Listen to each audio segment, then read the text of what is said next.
Basically, this generation is more liberal, more tolerant, more Democrat-leaning than the one before. It's not just because they're young. For another point of view, it's Hard News with Russell Brown and Wammo on Kiwi. From publicaddress.net, also the Media 7 show on TVNZ 7. Russell Brown with us this morning. Morning, Russell. Good morning. And I guess the coverage on the blog this week and also on the show will all be all about the media coverage of the Canterbury earthquake over the weekend. Yeah, well, actually, on the show, we're still going with, for most of the show, we're still going with the Auckland Super City election campaign because we had that all organised. But I looked at quite a bit of the foreign news coverage for a thing for the top of this week's show, and it's really, really striking what that was composed of. And it's not new. It happens every time something like this happens somewhere in the world. Yeah, is that there are these on-the-ground reporters who aren't journalists. Yeah, whether you call them citizen journalists or not, basically people with communications technology and the internet tend to provide the first content for foreign news reports. And it's raw content, isn't it? Yeah, it's raw content, and it's very close to the ground, and a lot of it's pretty good. I mean, CNN had just basically ordinary folks talking to their webcams explaining what has happened. Yeah. And of course you had photos, I think Leighton Duncan, who's an iPhone developer in Christchurch, was one of the first ones out with photos, sort of walked out his door on, just about 15 minutes after the earthquake on Saturday morning and took a picture of his boundary wall which had collapsed. And there are so many photos now on Flickr. Apparently TwitPic was the place where the big news organisations went and looked first. So it's become this new layer of media, and interestingly, even the power going out didn't prevent that happening. No. People had mobile phones. Yeah, and the mobile phone network stayed up. I was up probably 15 minutes after the quake because I got the text from my mum on Saturday morning. Ah, right. And so I got straight onto the computer, and you're right, it was Twitter and TwitPic is where things were coming from initially. And for that first 2 hours, I noticed from the mainstream sites, say NZ Herald and stuff, they were feeding everything from Twitter as well. Yeah, and it's. I think there's been some acknowledgement of how important Twitter was there. People can bitch about Twitter being unreliable or whatever, but actually I think it really proved itself. And Matthew Dentith pointed out on our site this week that there's been an interesting paper written about the role of Twitter in the aftermath of the terrorist attacks in Delhi last year. And Twitter actually provided context and a wider picture and a calming influence. Yeah. Because one of the reason for that is because it provides all these little pieces that become part of the big picture.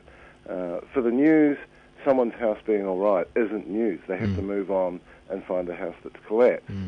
Whereas on Twitter, it can be my house has collapsed or we're all right.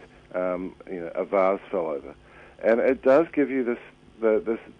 I think a richer sort of view. It actually has been absolutely fascinating. Yeah, and that's on the the consumer side of that. But what about the person who's tweeting themselves? Do you think the fact that they get back tweets from other people who are reading these, and the fact that they get that response straight away, is it kind of reassuring for the person who's involved in the middle of it? Yeah, absolutely. And I've seen quite a few people say that this week, including Emma Hart, the public address blogger, who basically said, you guys are keeping us sane because it must be just so stressful down there, especially with the big aftershock this morning. And it was nice that we were able to, via the site, start talking about it, able to locate, both our bloggers and some of our more prominent readers down there and determine they were okay. Other readers over the first 2 days logged in and said, okay, this is what's happened to us. And also people who'd only ever been lurkers before actually signed up and registered so they could report in on what was happening to them. And it was actually a really nice thing. I'm really proud of it, actually. Yeah. So that's the social media side of things, and your blog, sort of, I guess, keeping it real. But unfortunately, one of the mainstream newspapers failed to keep it real on Sunday. Yeah, and I actually think this is the Herald on Sunday with their doomsday front page. And to be honest, I think that they are now realising that they really got the tone wrong. And I've since spoken to someone at the Sunday Star Times, and I gather that they were very keen to get the tone right, and they actually took out some sort of shrieky words from headlines at the last moment. You could have fooled me. They took out the word hell out of a page 3 headline. Right. Just because they figured, it just wasn't the right thing to do. The tone on the Sunday morning was Christchurch picked itself up and dusted itself off. Calling it doomsday was just inappropriate, and I think and there was also a very bitchy editorial in there that just was incredibly spiteful about TVNZ. And given that the people who got up and did that TVNZ coverage were they were leaving their families and homes. Yeah. And I don't think that's trivial. And they were in Manchester Street, which was a very dangerous place to be.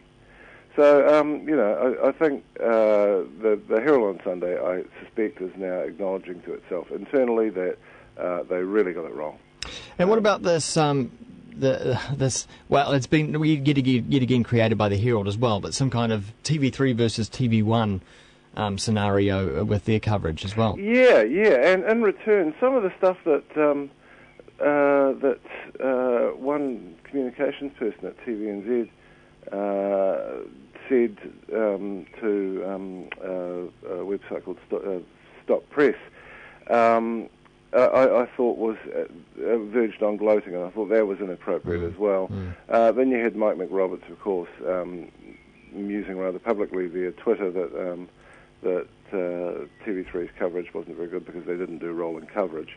I think they made a few mistakes, including not flying down a generator. They spent $5,000 to $10,000 flying down people to do the coverage, but didn't have power until 2 o'clock in the afternoon.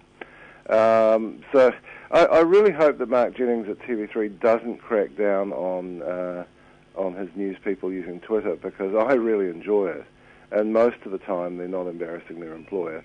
I think Mike McRoberts might have done that this time. Yeah. I mean, it is great, during disasters like this, that there is this choice of media and what you can consume, in the traditional sense being radio and TV and the various different stations. But my feeling is that why wouldn't you just go straight to the state broadcaster? Why wouldn't you go to Radio New Zealand, and why wouldn't you go to TV1? Yeah. And that appears to be what people did. I mean, 2 million people over the course of the day watched TV1, their coverage, which ran all day. Interestingly, I thought Radio New Zealand's coverage was very good, but they stopped it at the 10 o'clock news on Saturday morning. Yeah. They came back a couple of times during the day, but it was an interesting call to stop the rolling coverage, and probably not the right one, actually. They also played Good Vibrations just before 7 o'clock. Yes. which is, I thought it was quite funny, and Kim Hill explaining to people how to make a temporary toilet was something we'll probably never hear again. But it was interesting, given that they were the ones in a position to hand out the best civil defence information, in particular, that they stopped their coverage and went back to the Saturday morning show as usual. I thought that was odd. And it was all rather confused at the time, but it was for the first time I heard the civil defence siren over the radio for real. Yes. Which is quite a moment. Isn't it? But it kind of faded in and out, and I think they were unsure for how long to keep it on and that kind of thing. But and I must say, before we run out of time, if your readers haven't seen the Christchurch Quake Map, it's www.christchurchquakemap.co.nz. All built from public data, public mapping data, and information from GeoNet by a guy called Paul Nichols, who's in Christchurch. It really, really brings home the reality of those aftershocks. Yeah. There's no sound on it, but you can almost hear it. Brilliant little animations, and it is a very, very clever piece of work. All right, christchurchquakemap.co.nz. That's the one. Thank you very much, Russell. Righto. Cheers. And publicaddress.net for Russell Brown, also the Media 7 show on TV.